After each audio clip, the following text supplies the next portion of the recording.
empowers vegans to live their best lives. Hosted by me, Mariquita Solis, vegan empowerment coach. So each week I feature leading experts in the plant-based and vegan world, sharing their inspiring stories, practical tips, and empowering conversations. My mission is to support the vegan community in living a fulfilling, joyful life while making a positive impact on the world. And as a transformational coach, I also offer coaching programs to help vegans navigate the challenges that they might face and that we all face and create a world that aligns with their values. So please welcome my guest today, leading author and activist Judy Carman. Welcome, Judy. Hi, Mariquita. Hi, everybody. So good to be here. Well, it's wonderful to see you. Um, I want to make sure that everybody that's watching, please let us know where you're watching from and any questions and comments that you might have for Judy. So today we're going to dig deep here in our souls. Hey, JJ, I see that JJ's here. And we got James watching. Wonderful. And make sure to give StreamYard permission to use your names like these folks have done. And JJ's joining us from Ocean City. I remember going to the beach there. So much fun. Nice. That was a long time ago. So today we're going to be talking about Homo Ahimsa. And I know I'm very familiar with the word ahimsa, so I can't wait to hear more about this, who we really are and how we're going to save the world. So Judy, I'm excited to dive deep. Like I was saying, I feel like this is going to be a very soul-searching conversation, and I'm excited. Yeah, well, thanks. Okay, I'll try to show the cover of the book. There it is. And Homo Ahimsa, Ahimsa, for anyone who doesn't know, means literally, it's Sanskrit for non-harm. And of course, Gandhi took the vow of Ahimsa, and it colored everything that he did. And of course, he was like the teacher of nonviolence for us all. And Martin Luther King learned a lot from him. Thich Nhat Hanh was one of the people that helped Martin Luther King as well. And so, and we've all benefited from that. So my thinking in naming the book that was that we actually need to leave Homo sapiens behind. Homo sapiens has really messed up the world in a major way, as all of you know, and that is where a lot of our soul pain comes from, is being able to see all that, not turning away, but seeing all the damage that human beings have done.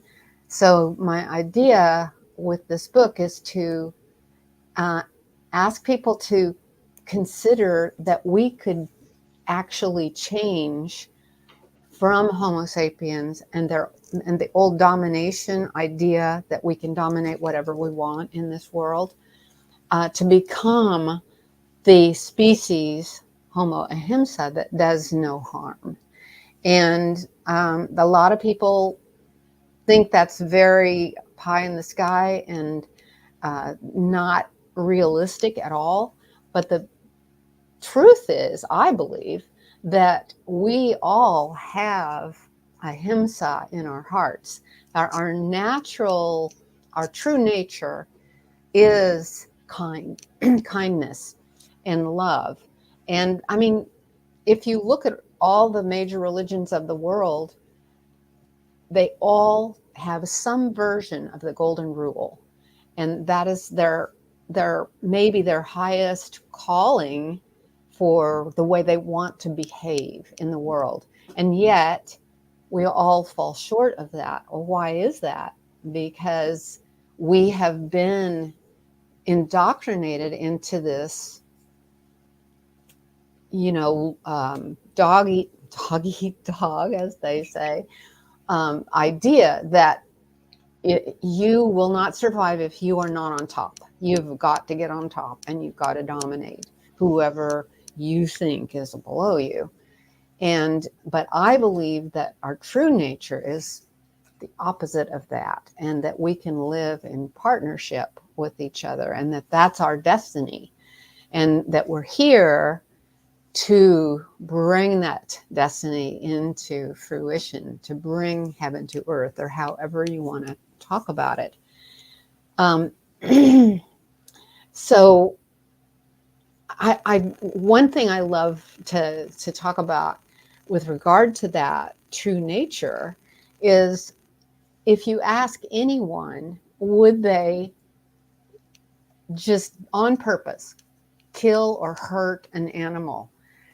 Obviously, there are some who will, but they're in the minority, a very slim minority.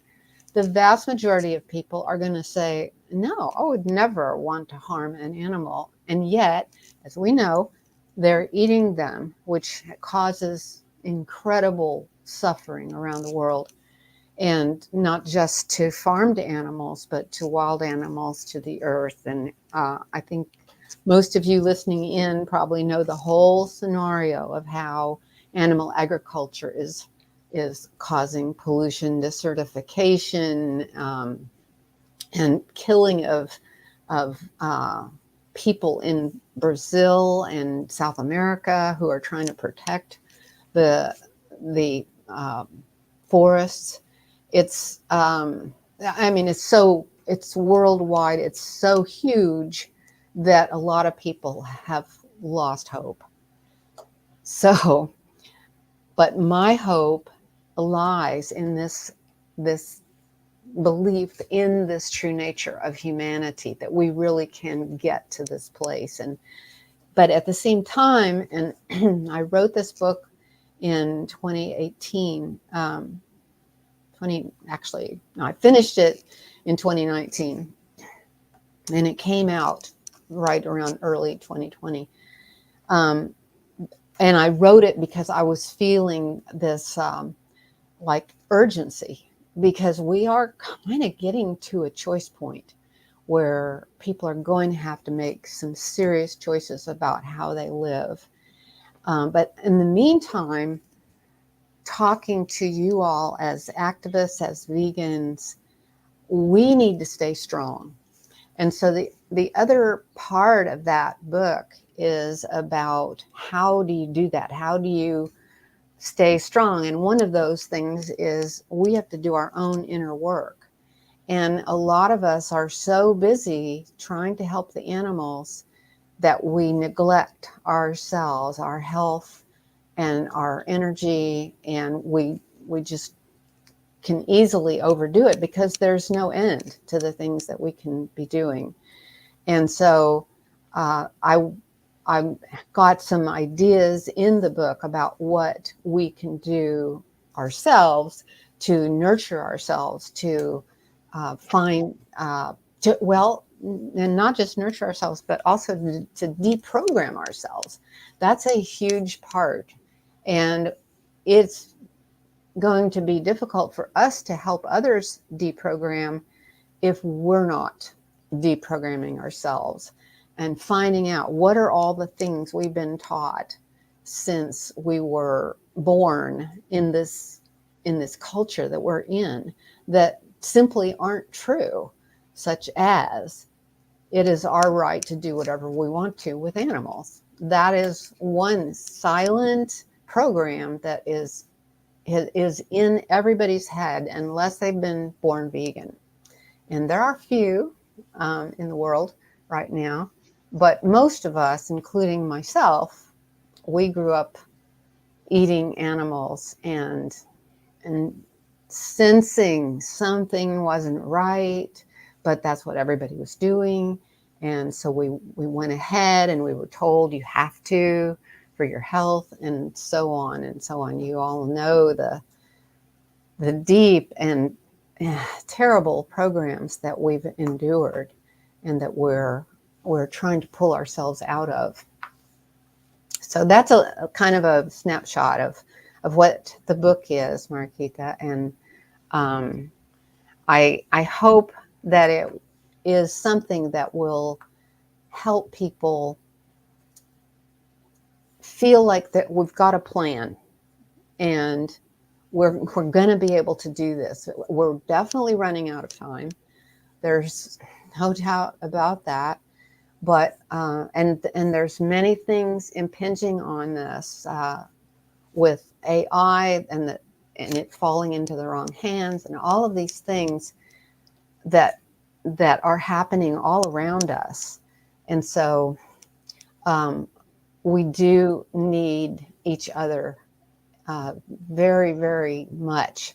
And I love what you're doing, Mariquita, because I think being able to talk to somebody in your empowerment program would be very, very helpful, just to be able to be heard and know you're not alone. I don't know where everyone is, but I'm in Lecompton, Kansas, believe it or not. And there's a few other vegans here, but not many. And it can get lonely.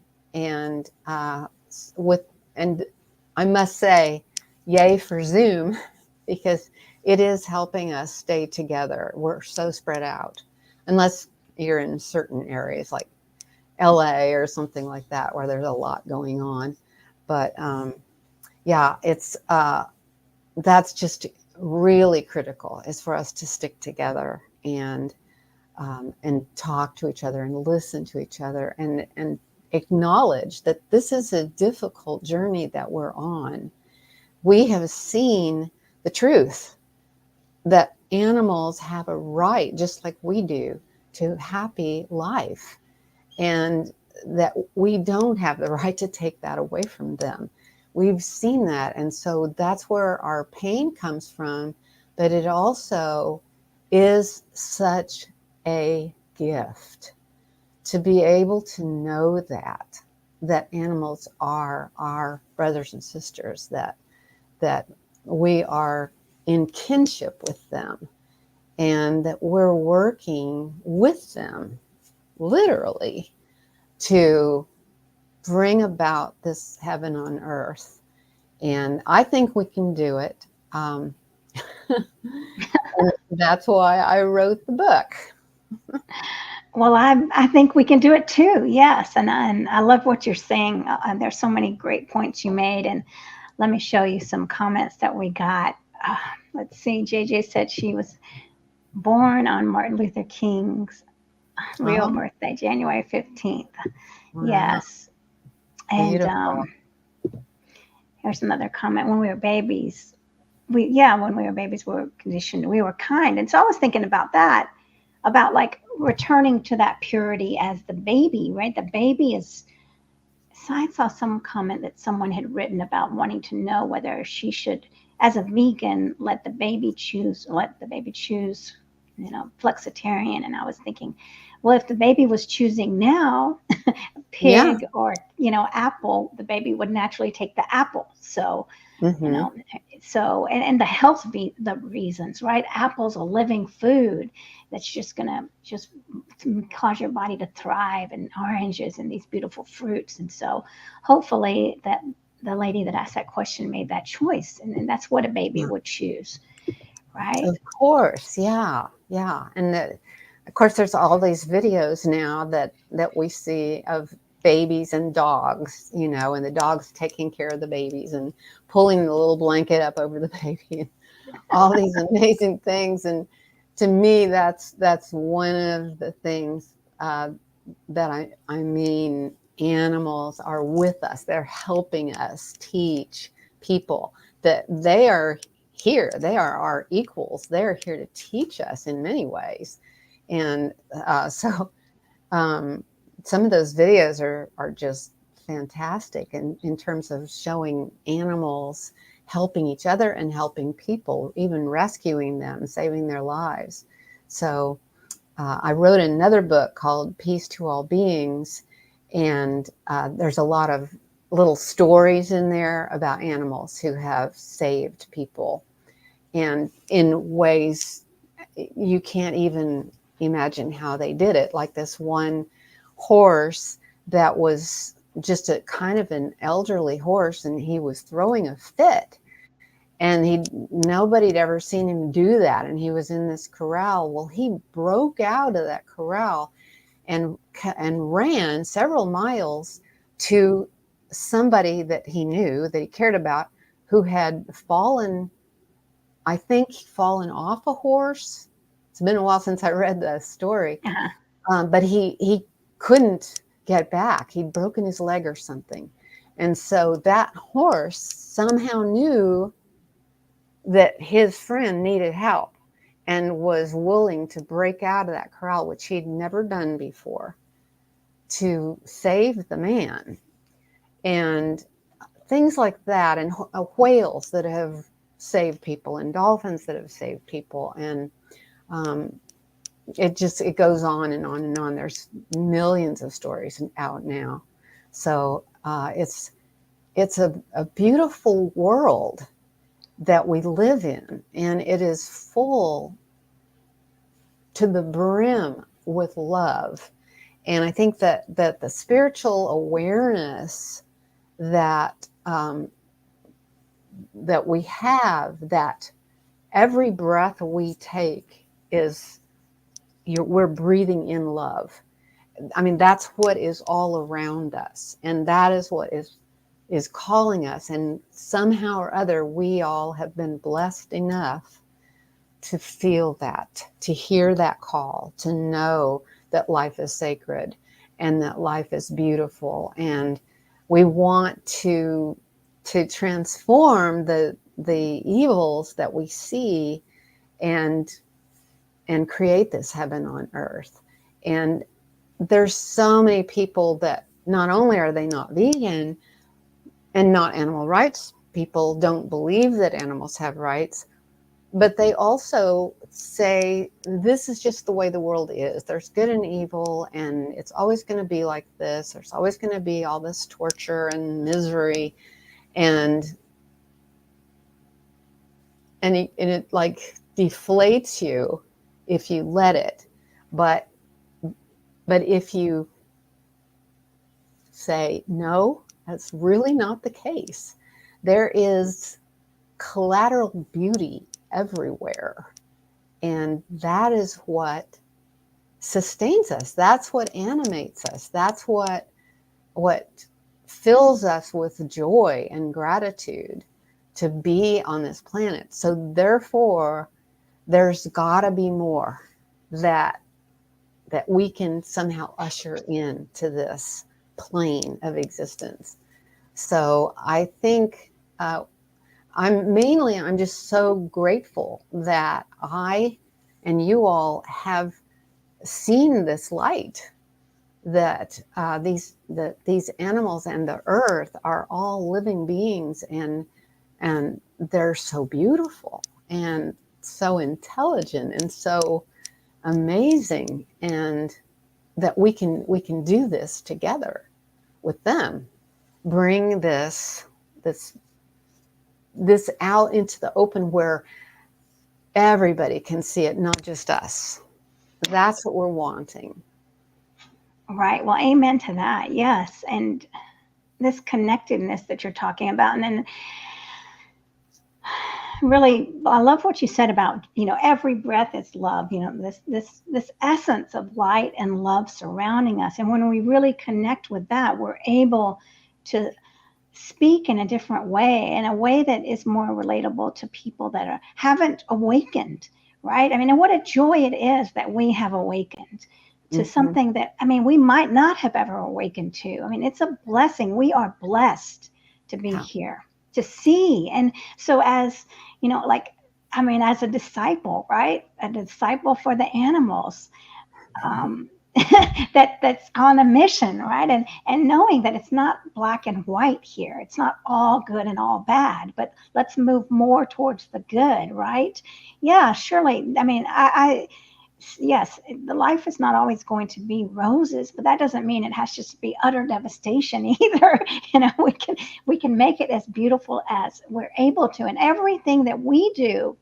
We have to take into account that our everyday actions are powerful. They count, right? So if we get in these traps of we're not making, it's never going to change. Well, we are the change, right? And so really celebrating ourselves. And that's one thing I really try to teach my clients is celebrate everything you're doing, right? At the end of the day, look at what you did. I mean, last night I went to the to our church dinner, and they had a vegan, one of the main dishes was vegan, so that was exciting. And I went around, I was at the Earth Care Ministry taking donations for people, and then really trying to exemplify who I am and let them understand the connection. When we had a little prayer in the beginning, they said, what is everybody grateful for? And I said, the wisdom of animals. So I celebrate myself in that moment, right? It was a tiny little seed, but I celebrate, and I want everyone to do that. So we know that we are making a difference. I made a difference in front of the 30 people, a difference when I brought, and I said, the wisdom of animals. Yeah, so it makes a difference. So anyway, we have to do that. And you're doing so much. All of us are, right? Judy with your books. And then we've got, Susan, who made this comment about the species, Homo Ahimsa, the species that does no harm, I wish. But you're doing it, Susan. Your wishes are coming true with your behavior. So, I celebrate everyone. And I'm on a little rant here. So go ahead, Judy. Well, and of course, that's the reaction. How can we be a species that does no harm? It doesn't sound possible because, we build houses. Let's just look at that, Right. We drive cars. But I believe that when we become Homo Ahimsa, fully embodied Homo Ahimsa, we will have gained a whole new reach into our souls and our infinite wisdom that we can grasp from our spiritual connections, and that we will then know, okay, how are we going to transport ourselves? How are we going to live in a way that does no harm? It's not going to happen overnight, I don't think. But I do believe that I'm seeing signs of a spiritual awakening all over the place. And oh my gosh, there's so many like retreats now and all these yoga things, so many things. And a lot of them are missing the animal piece, the vegan piece, but they're moving in that direction. And a lot of people have been saying, really wise people have been saying for years that we are moving toward a great awakening of humanity. And obviously, we either need to do it right away or the situation could become more dire than it is already. So, but there's just this, I just feel this grand rising of energy, of spiritual energy coming forth and awakening people. And they may awaken it in different ways, maybe not to veganism, but maybe to the earth first, and then to different things, to each other. And then finally to animals. Once they understand that domination is not a good basic concept for living. And I think, we were talking earlier about Thich Nhat Hanh and Martin Luther King and Gandhi and all of these great people, the Buddha and Jesus, and all these wonderful teachers who have been pointing see, this camera's backwards. There we go. That's where we're going. Come with us. We're going that way. We are going to bring heaven to earth and our paradise to earth, or however you want to word it, depending on religion or lack of religion. I think that one of our greatest challenges as vegans is seeing all of the destruction. There's more destruction, it appears, to our eyes than there is of this non-harm. And the non-harm's in us, and then we're driving down the street and there's the McDonald's and all these other things. And it's a practice. It becomes a spiritual practice, I think. And I've been involved in this for a long, long time. And so I started out, angry and, why can't people see what I'm saying and all of that. But after a while, you realize I can't stay in that anger if I'm going to do this for the long haul. And so it becomes a spiritual practice to drive down the street among all these signs and billboards and all that, or watching TV and all of the ads for meat and pharmaceuticals that have been tested on animals and all of these things. And or going in the grocery store and, and going by the meat counter. And one thing that I've done, and I think this is maybe a good example, but when I go by a meat counter, I say to the animals, I say, I see you and I love you.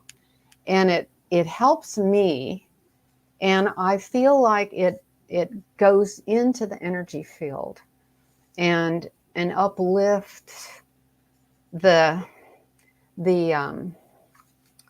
awfulness around the meat counter, maybe just a little bit, but it also helps me because I feel like I did something. I mean, these are animals that were killed, days before, and I wasn't there. I couldn't stop it. And even if I had been there, I probably couldn't have stopped it. And so that helps me. I've driven by the slaughterhouses and places like that, where they're keeping them, feeding them in these awful areas. You can even find one online that's in Texas. I think maybe Liberal, Texas, something like that. And there's an aerial view of it, and it is just a giant red circle.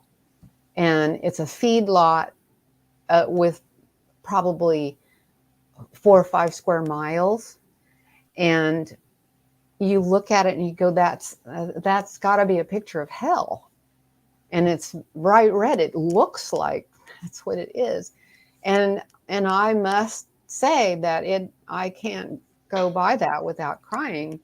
But at the same time, you can bless the animals, every one of them, and send them your love. And that is an incredibly powerful thing. And I've read so many stories about the truth of that. We may not be able to feel the love that those animals received from us, and it might be the only love they've ever felt, but I believe that they feel it when I go by and send them that love. And because animals are extremely sensitive. And so, and just to do the Ho'oponopono, I can't quite say it right. I'm sorry, please forgive me. Thank you. I love you. It's a Hawaiian prayer that I really love, and it helps, I think. Basically, I mean, we have to ask their forgiveness for what we have done to them, what our species has done to them. And so I had to go to the zoo on Sunday because In Defense of Animals wanted me to take pictures at the Kansas City Zoo of the elephants, because they're going to list them on the 10 worst zoos for elephants. I think it comes out in late October, that list. And they've been doing that for decades, and that way they can send out press releases. And there have actually been successes where elephants have been released to sanctuaries after that kind of pressure, which is wonderful. At Kansas City Zoo, I'm not so sure. They have a male elephant there that they are using for breeding, and he's kept alone, and it's a place where you're walking through. I mean, hundreds and hundreds of people were there, and it was a pretty day, and all the little kids, and if you can stay conscious about who you are and how blessed you are to be able to see the elephants for who they really are, and connect with them, and tell them you're sorry, that you're doing everything you can. It makes it possible, and bless all the people too, because they need to be blessed. They I need love to, that. yeah, they need to be uplifted, certainly not criticized. If we walk through all these people and we're thinking hateful thoughts toward them, why are you coming to the zoo? Don't you see what's going on?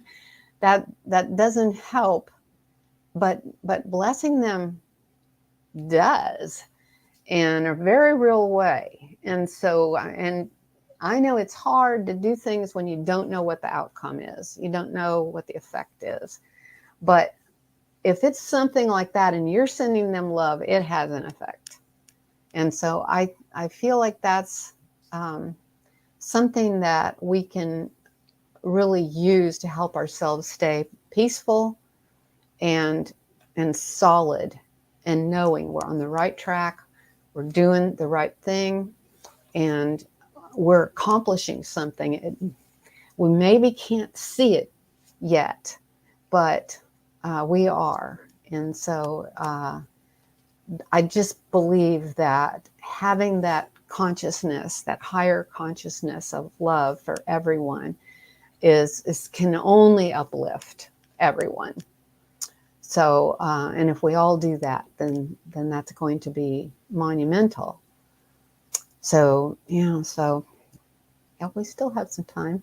Yeah, we still have half an hour. Yeah, so Yeah. I think you're so right. And I mean, it can be challenging. I know that I don't remember who it was, but honoring animals that I see on the side of the road. I mean, having that shift, like, I say, thank you for everything you brought to this world, right? And I think, Yeah. okay, I know that they are now not suffering anymore. I really try to focus on that. Like, so I love what you're saying in the grocery stores, like just sending them a, thank you for who you were, thank you, I honor you.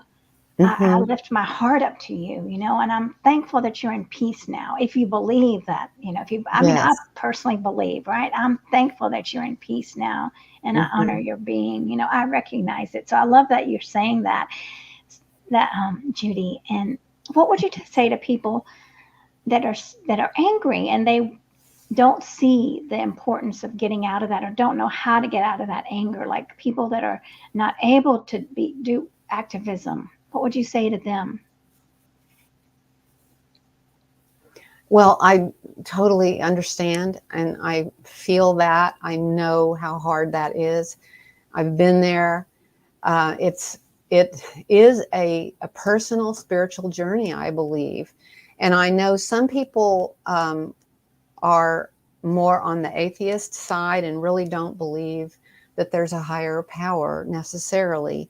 But I think maybe it's easier for them to think of their higher self and their sacred self, and work with that. That we have the ability in the human brain, for some reason, we have the ability to be evil or tremendously good, and nonviolent and wonderful. And we have examples of both, and then everyone in between. And so when we're sending out anger towards people who are eating meat, or the experimenters that are working on animals, it's not easy to not feel anger. And sometimes the anger can be beneficial in the sense that it energizes us. But at the same time, anger can be destructive to our own selves. And so we want to really keep that balance where we might feel the anger and giving us motivation to get out there and work for the animals, but see it as more of a generalized anger instead of anger at that person. And instead bless that person in whatever way that feels right to you. If you are, a more of an atheist thinking, then sending them love, sending them good vibes, or whatever feels right to you. And it's hard, but you can do it. And of course, that's kind of a basic thing with anybody who goes into therapy and they hate their ex-husband, right? And the therapist is saying, okay, as long as you hang on to that hatred, it's going to eat you up. And so you have got to let that go. So it's kind of the same thing in some way or other.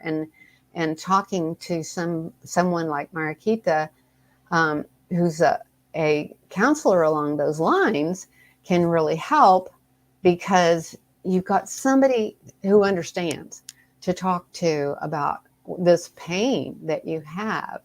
And I know it's been so hard for all of us. I can remember protesting at labs, and you hear, okay, you just read or heard about this woman experimenter who's doing these horrible things, and you're just going, like, she's like an evil person. And what she is a person who has allowed evil to come into her beingness. And we are over here, and we have again been so blessed to have gone, away from that area. But when we get angry at her, then we are also delving into that negative energy. And not only does it hurt us, but it draws down the energy field around. And we want to uplift the energy field.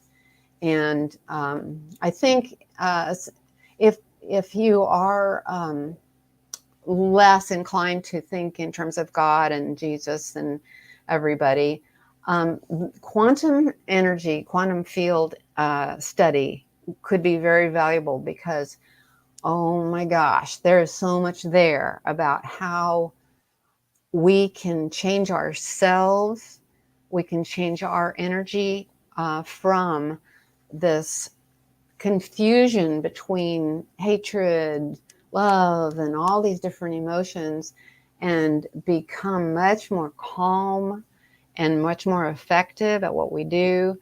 And it's mainly using meditation, which does not have to be religious, in nature, and learning how to control your thoughts.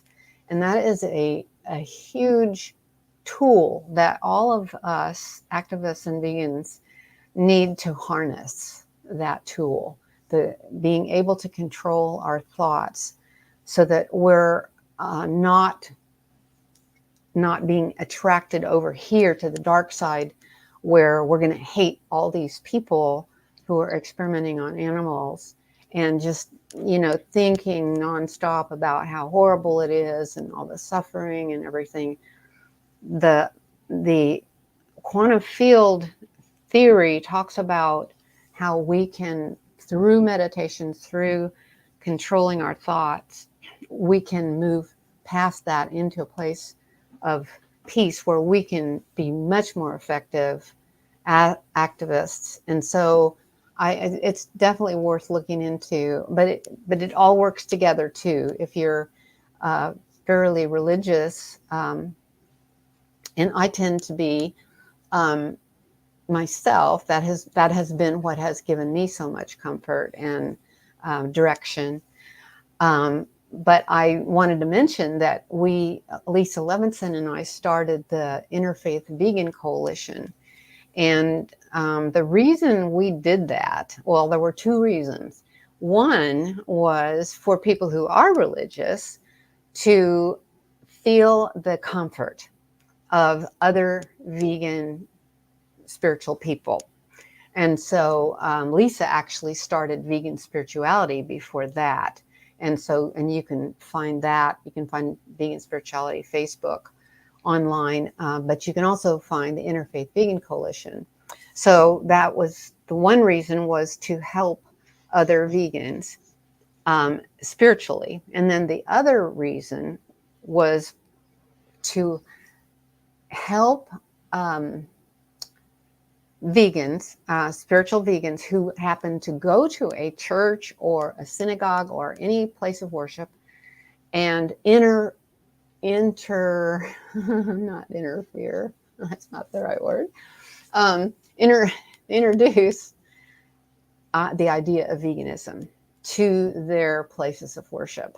And so we have on our website, we have kits, like there's a Catholic kit, there's a we're actually working on an Episcopalian kit. There's a Jain kit, two different Hindu kits, and Zoroastrian, Jewish.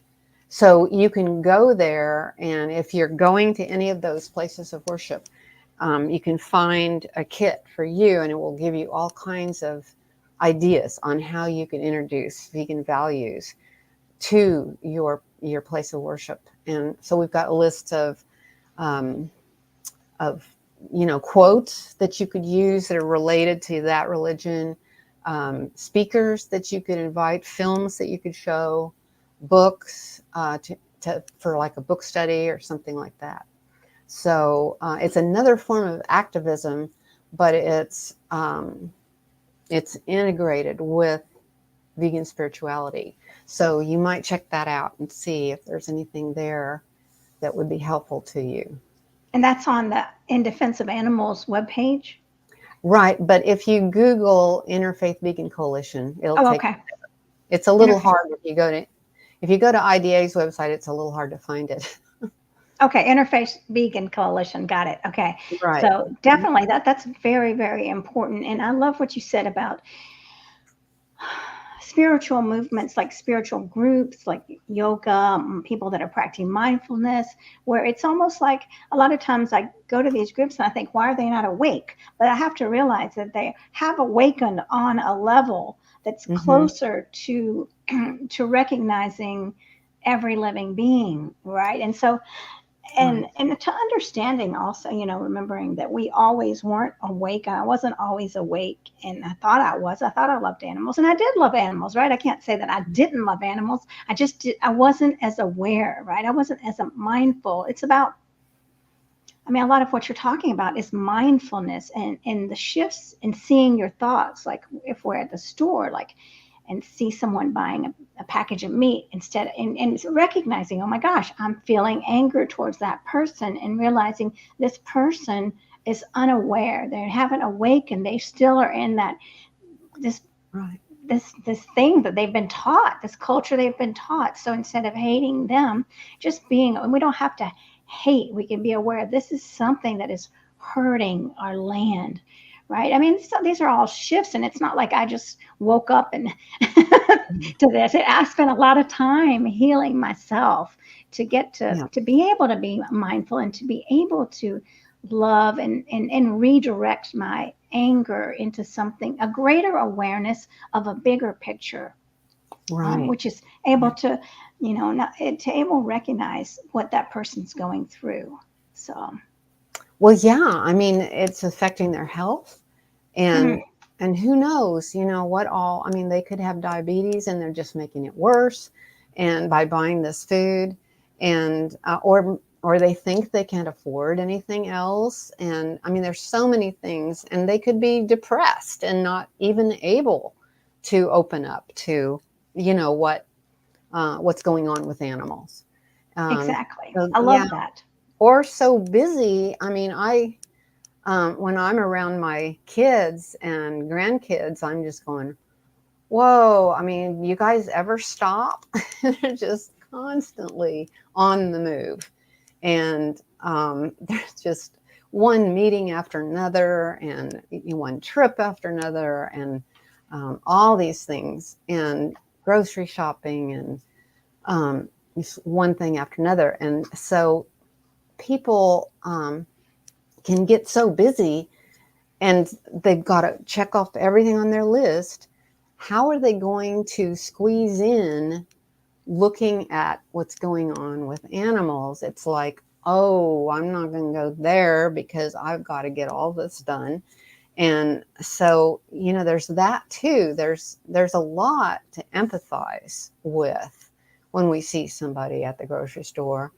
And depending, I mean, we don't know their situation, but I have this one amazing story that I think conveys how powerful our thoughts are. And I heard it a long time ago, and it just stuck with me. So trying to think of the woman who told it. It'll come to me maybe. But anyway, so there's a car wreck, and all the cars behind the wreck have had to stop. And everybody in the various cars is going, oh no, now I'm going to be late for sure.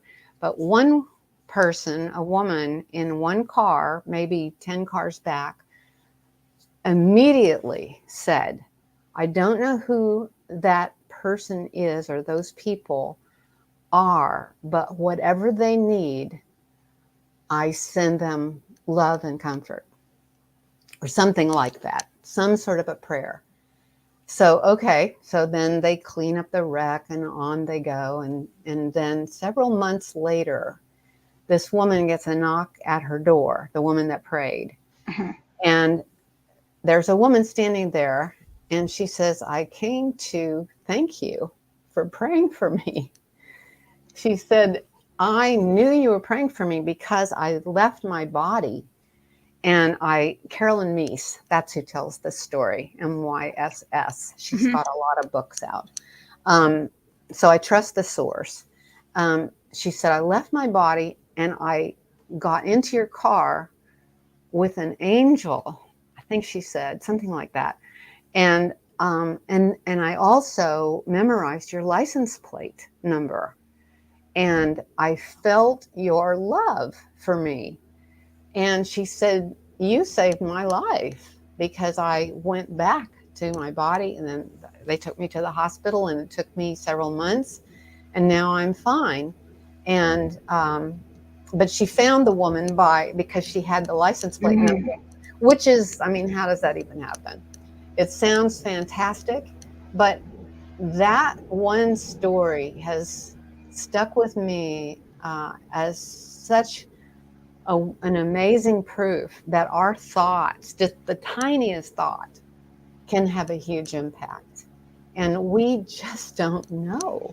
So if we're sending love to the person with me in their cart, or some sort of uplifting feeling, rather than a you shouldn't be doing that feeling, who knows, This is another aspect of activism, I think.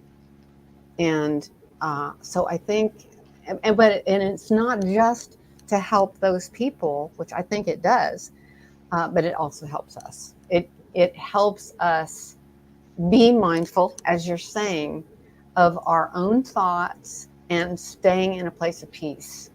So as long as we're in a place of peace, we're going to make better decisions, and we're going to be more effective in our activism. That's beautiful. I love it.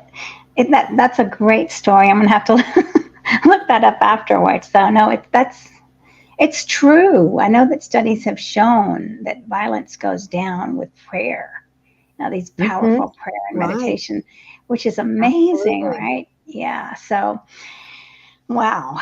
So let me show this comment from Susan. Let's see here. She's saying there's a church in Redondo Beach, California that teaches the parishioners about whole food, plant based eating. They had Chef AJ give a food demonstration several years ago. That's Wow. wonderful. That's great, Susan. Thanks for letting us know. Huh.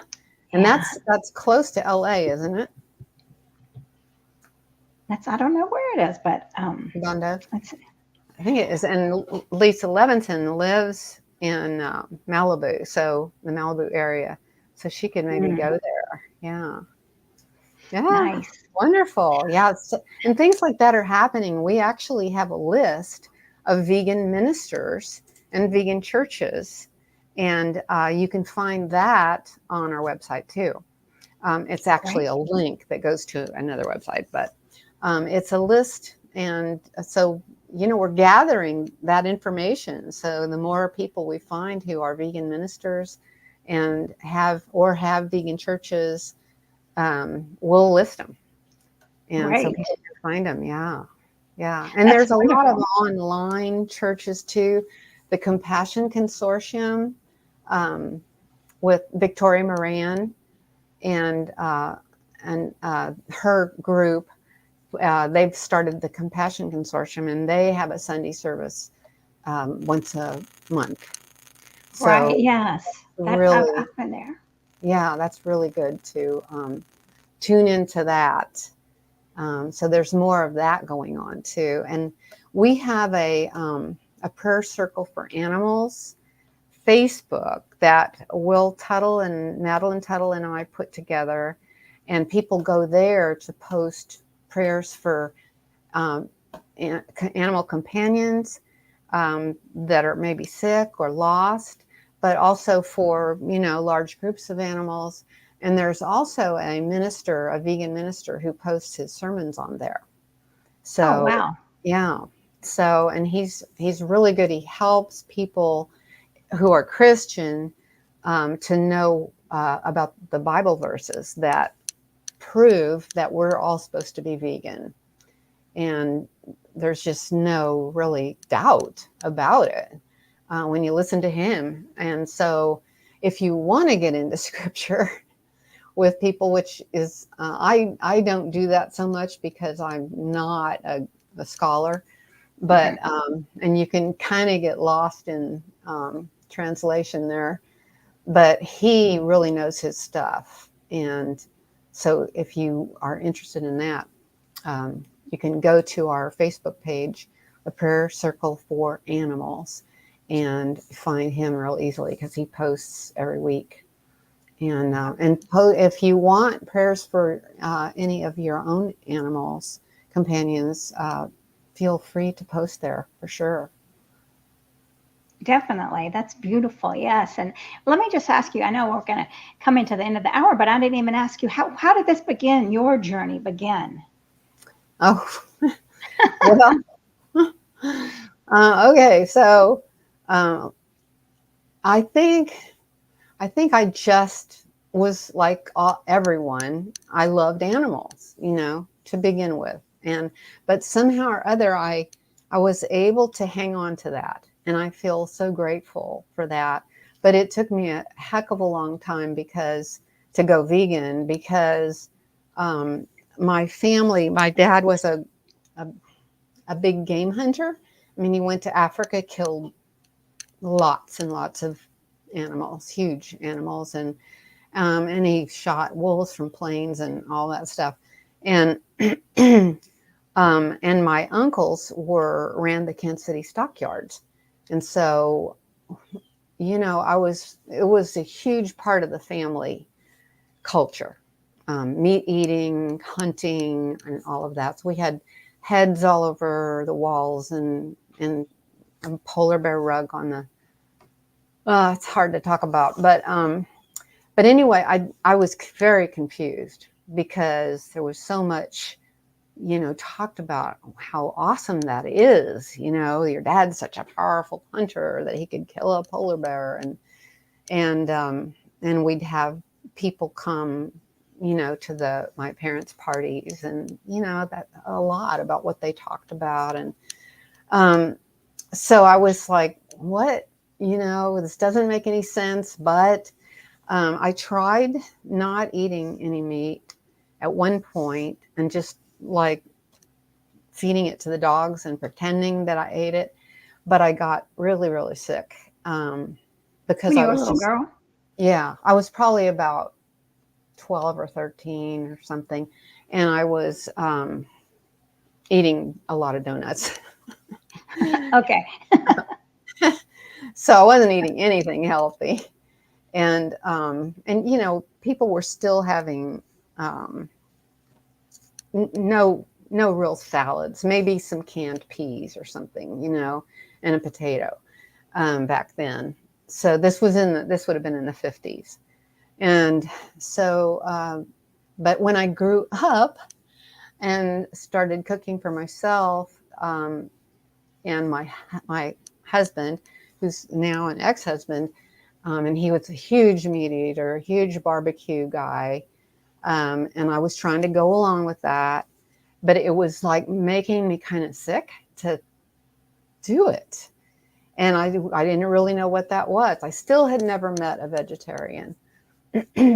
But somewhere in there in my early 20s, I heard about the Golden Temple, which is an Indian restaurant, and it came to Kansas City. And I had a bunch of friends who were environmentalists, and so we all kind of discovered it at the same time. This was kind of before animal rights started. And so that's kind of how we figured out how to eat that way. And it's hard for all of you young people to believe this, but there were probably only 2 or 3 vegan cookbooks in the world at that time. Well, I guess in India there were some, but anyway, and then it took me a while. I was vegetarian for about 20 years, and I still didn't understand about cheese, dairy, and eggs. And I'd substituted cheese and eggs for meat. And that was in my head. We have to have protein, right? And so I was substituting those things. But then I found out what's going on with dairies and eggs. And we just quit. Not my ex-husband, but my new husband. And that was it. We went vegan overnight. And been vegan ever since. That was probably about 27 years ago or something like that. So, but yeah, when the animal rights movement started, I went, okay, now I know what I'm going to be doing the rest of the And I have to hand it to PETA for their thing. Animals are not ours to wear, eat, or how does it go? Wear, eat, or experiment on. Experiment on, I think. Yeah. That is the actual statement that explains speciesism, how evil speciesism is. And I was kind of, like you were saying, Mariquita, loved animals, but I was still caught in speciesism. And it was when PETA said that, and I learned about dairy and eggs, I went, oh, yeah, we're saying that we can use them. We can't use them. They're not ours to use in any way at all. And so that was, yeah, once I got that really moved me forward as an activist and made the path clearer for me. So kudos to them for making that so clear so long ago. And I think that would have been early 80s, late 70s when they came up with that. So, yeah. That's beautiful. Beautiful. I mean, So that's transformative. That is transforming consciousness. Just right. to say those words. Yeah. Yeah, you never know what's going to hit hit Mm-hmm. home to somebody. So yeah. So, Right. well, let me just ask you this real quick, and then I want you to share your links and final thoughts. But what about your family members? What did they think, or are they vegan? Well, my mother just kept thinking it was a phase, and then when I changed from vegetarian to veganism, it was like, I thought you were going to go back to eating meat, not go worse. She never did quite get it. And I have a sister who's vegan. The others are not. The other siblings are not. Mhm. Um, my daughter is close to vegan. They were both, we had joint custody, so they were raised by their barbecue loving Mhm. dad, and they're vegetarian. I was vegetarian when they were still in high school, mom. But I was also an activist. And so, and so, so the contrast was interesting because most of my friends were activists, and he had friends all over, he was Mr. Popular, and he had a lot more money because I was, it's not easy to make a whole lot of money as an activist.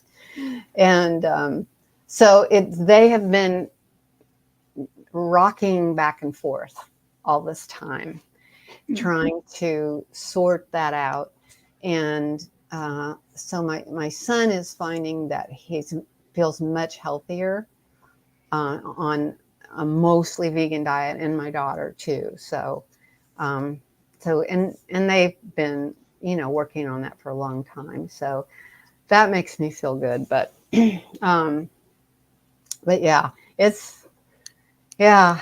Um, Well, it's a journey for everybody. It is, and in lots of interesting family things. I feel very strongly about being with my family, no matter what. I Mhm. love them so much, and I feel like being vegan among the ones who aren't um, uplifts them in a maybe unconscious way. And so I know some people don't really want to go to Thanksgiving with their families, and I totally understand that. Um, and I, might suggest, if it's really awful, to maybe have your family over on it like a week later or something for a vegan Thanksgiving, or something like that if it's possible. But I definitely understand that it's really hard. But our families are important to us, no matter how much we disagree, and that's a practice also, a spiritual Mm, practice. very, Getting very along true. with those who disagree is a great Right. practice. Acceptance, right? Acceptance. And just because we accept doesn't mean we have to agree with it or we think it's like that forever. We just accept where we are, that we are today in peacefulness. And though we keep moving forward, we still keep being the vegan light, right? Right, right, exactly. Yeah, I So, love that. well, Judy, please, any final comments, and let everyone know where they can find all your information, your books, and where you are online. Please hit subscribe if you're liking this, and if you have that IDA YouTube, right, to hit subscribe to that.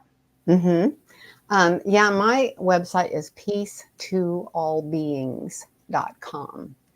And you can see both my book, my Homo Ahimsa book, and my Peace to All Beings book there. And I've got a lot of quotes there on peace. That's kind of handy sometimes if you might need it.